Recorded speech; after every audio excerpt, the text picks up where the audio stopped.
Hello guys, അസ്സലാമു അലൈക്കും. നമ്മളിന്നൊരു ബീഫിൻ്റെ ഒരു റെസിപ്പി ആയിട്ടാണ് കാണിക്കുന്നത്.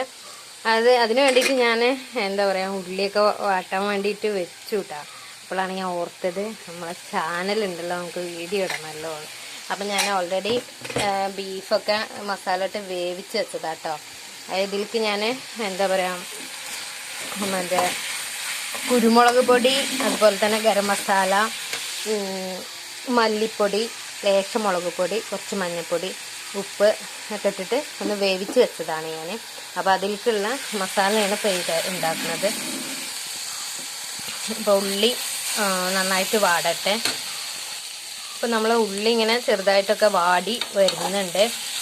പിന്നെ ഇവിടെ കുറച്ച് വെളിച്ചത്തിൻ്റെ ഒക്കെ ബുദ്ധിമുട്ടുണ്ട് കേട്ടോ. പിന്നെ അതിലേക്ക് വേണ്ട ഇഞ്ചി വെളുത്തുള്ളി ചതച്ച് വെച്ചിട്ടുണ്ട്. പിന്നെ 2 തക്കാളി എടുത്ത് വെച്ചിട്ടുണ്ട്.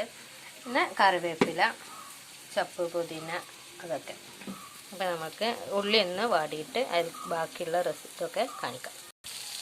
അപ്പോൾ ഇതിലോട്ട് നമ്മൾ ഇഞ്ചി വെളുത്തുള്ളി ചതച്ച് വെച്ചത് നമുക്ക് ഇടാം.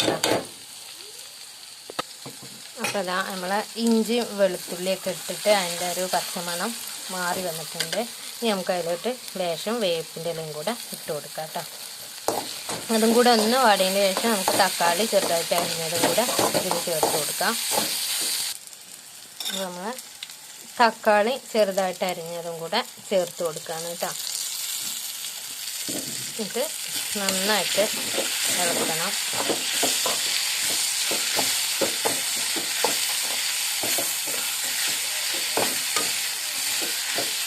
തക്കാളിയും കൂടി ഒന്ന് വാടി വന്നിട്ട് നമുക്കിതിലേക്ക് ഇറച്ചിയിൽ എന്തായാലും മസാല ഒന്നും ഇനി ഇടണില്ല. നമ്മൾ ഈ തക്കാളി ഉള്ളിയൊക്കെ വാട്ടിയിട്ടുള്ള മസാല മാത്രം, ഉപ്പും മസാലകളും മാത്രം നമുക്ക് ഇട്ടാൽ മതി. ബാക്കി ഇറച്ചിയിലേക്കുള്ളതൊക്കെ നമ്മൾ ബീഫിലേക്കുള്ള മസാല നമ്മൾ ആദ്യം തന്നെ ഇട്ട് വേവിച്ചതാണ് അതിൻ്റെ. അപ്പോൾ ഗൈസ്, നമ്മൾ ഇതിലേക്ക് കുറച്ച് ഒരു 1/4 ടീസ്പൂൺ മഞ്ഞൾപ്പൊടിയാണ് കേട്ടോ ഇടുന്നത്.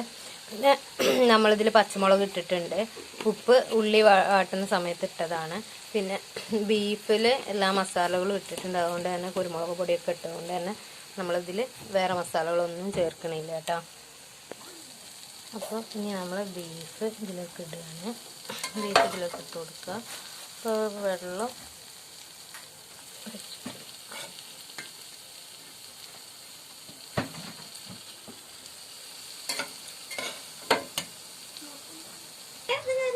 അപ്പോൾ നമ്മൾ ബീഫ് ഇതാ ഒക്കെ നമ്മൾ കുക്കറിൽ നിന്ന് ഇതിലിട്ടിട്ടുണ്ട്. അതിൽ കുറച്ച് അതിൻ്റെ വെള്ളം നമ്മൾ ഇതിലേക്ക് ഒഴിച്ചിട്ടില്ല. നോക്കട്ടെ, ഇത് നോക്കിയതിന് ശേഷം വേണമെന്നുണ്ടെങ്കിൽ മാത്രം നമുക്ക് ഒഴിച്ചാൽ മതി. ഇത് നന്നായിട്ടൊന്ന് ഇളക്കി കൊടുക്കുക. അപ്പോൾ നമ്മൾ ഇറച്ചിൻ്റെ വേവിച്ച വെള്ളം കൂടി ഇതിലേക്ക് ഒഴിച്ചു കൊടുക്കുകയാണ് കേട്ടോ. ഇത് മുഴുവനായിട്ട് ഇതിലേക്ക് ഒഴിച്ചു എന്നിട്ട് നന്നായിട്ട് ഇളക്കി കൊടുക്കുക.